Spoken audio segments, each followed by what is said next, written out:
Get the shells, rub the wood, you're in debt. It's all good. What we got here is the newest craze in entertainment, compounded with interest as the world's out of business. You got tanukis and doggos and, wait, is that a rum and coke? Jeez, Isabel, come on, have some respect for yourself. Animal Crossing is nothing new. Not the series, not the concept of a mundane life simulator. Been done before, but this game is, well, relevant today, and I enjoy it, so here's a video about it. Kind of. I'm not doing a review, though. The basic gameplay hook is simple. You get a house, but wait, you're in debt. So you go and you craft your tools, you catch a fish or two, you sell some stuff, you buy some stuff, get enticed by the promise of an even larger house, and oh no, you're in debt again. Lather, rinse, and repeat until death. But don't let that get you down, there's more to the story. You got charming friends and little bookies that stare at you.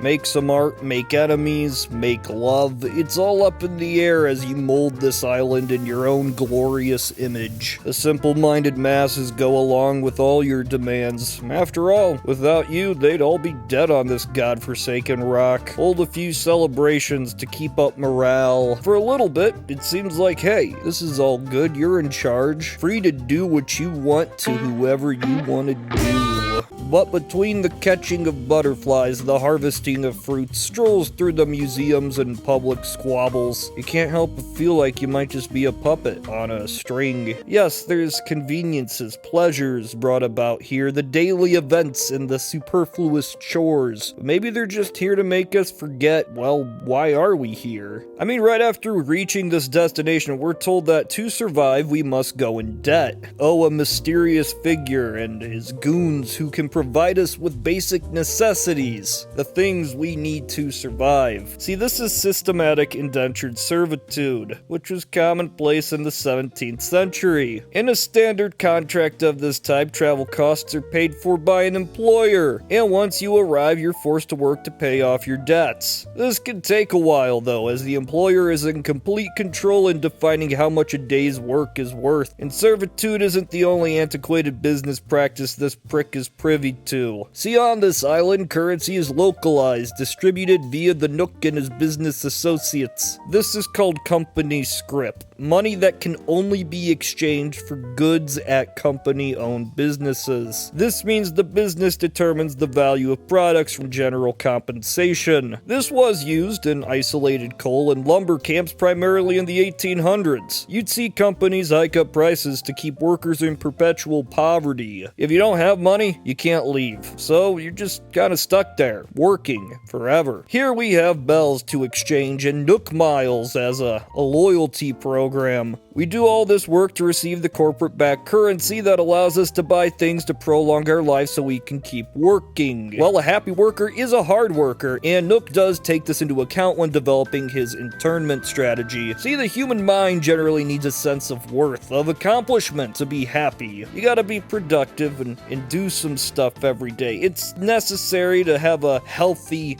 happy brain. Without this, we feel guilty, as if we're wasting time that could be better spent elsewhere. General anxiety and depression will probably follow. This is important since Nook keeps the player working through a sense of constant progression. You'll be rewarded no matter how small the job. Collect resources, build up the Nook empire, and you feel good for doing it. Like you really made something of yourself, ready to get back to work the next day. A constrained and sad existence for our player, but frankly the exploitation only gets worse. To explore this, let's define that word, productivity. Sure, it comes from the word produce, as in farming, which does directly correlate to what we do on the island, but it's more so a general term to describe input times time will translate to an output. Input is simple enough, it's the work, cutting the trees, the fishing the fish, and so on. The element of time is self-explanatory enough, how long did it take to do what you want to do? And of course, output is what was achieved. Did you make the cash to buy the hat to slap up the ass. This is the product and productivity. So with Animal Crossing, it seems as though all of this is taken into account in such a way that productivity is both quantified via the miles and the bells and doled out in bursts of instant gratification. Now this makes the work far more enticing because you can quantify total productivity using this formula. Basically, as you do more work, not only do you acquire more output, your productivity will increase, making the process addicting. This is similar to other activities we do for fun. Playing a sport means you're going to get better at the sport, and the desired output will increase with the same level of effort and time.